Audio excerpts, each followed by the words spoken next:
Fear is a powerful and universal emotion, influencing human behavior in profound ways. It's an evolutionary mechanism designed to protect us from danger. Yet, there are moments in history when individuals have demonstrated remarkable courage despite overwhelming fear. One such instance is the biblical story of David, a young shepherd who faced the formidable giant Goliath. Today, we explore the psychology of fear, examining how David's courage serves as a timeless example of overcoming one of humanity's most basic instincts. The story of David and Goliath is a tale of extraordinary courage. Goliath, a fearsome Philistine warrior, stood as a giant in more than stature, an embodiment of fear wielding a reputation of invincibility. David, on the other hand, was just a youth, inexperienced in war and armed with little more than a sling and deep faith. Despite the odds, David chose to challenge Goliath, captivating centuries of storytellers and psychologists alike. To understand David's courage, we must first consider the nature of fear itself. Fear primes our bodies for fight or flight, a rapid response to perceived threats. In David's context, conventional fear would demand retreat. However, courage isn't the absence of fear, but the ability to act despite it. David's defiance against Goliath can be seen as a profound example of this principle. His story challenges the notion that fearlessness is a prerequisite for heroism. One key factor that contributes to overcoming fear is confidence, not just in oneself, but also in a cause or purpose greater than oneself. For David, this was his unwavering faith. He believed his cause was just, viewing the battle as not merely a personal challenge, but a defense of his people and his God.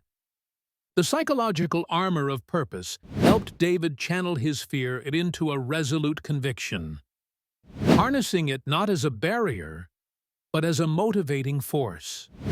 Social and environmental factors also play significant roles in the manifestation of courage.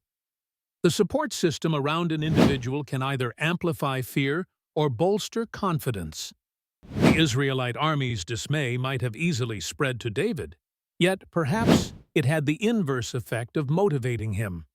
In the absence of collective courage, David's individual bravery stood out as a beacon of hope, driven by a deeply personal motivation to prove his faith's validity and his rightful place in his society.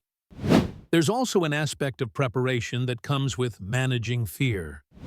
David had spent years as a shepherd, facing dangers unique to his occupation, such as protecting his flock from wild animals. Though these experiences were different from facing a warrior giant, they equipped David with a sense of capability, both in his skills with a sling and his mental fortitude. Each past victory over fear, no matter how small, fortified his ability to confront larger threats. Additionally, perspective plays a critical role in overcoming fear. Whereas others saw an insurmountable giant, David saw an opportunity, a chance to achieve something significant against all odds. This shift in perspective, seeing fear as a challenge rather than a threat, enabled him to confront Goliath with strategic focus rather than raw emotion.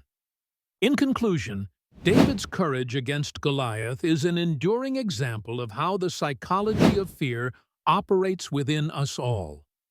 While fear is ever present, courage emerges from a blend of confidence in oneself and one's purpose. The influence of social support, preparation, and the ability to reframe fear as a challenge.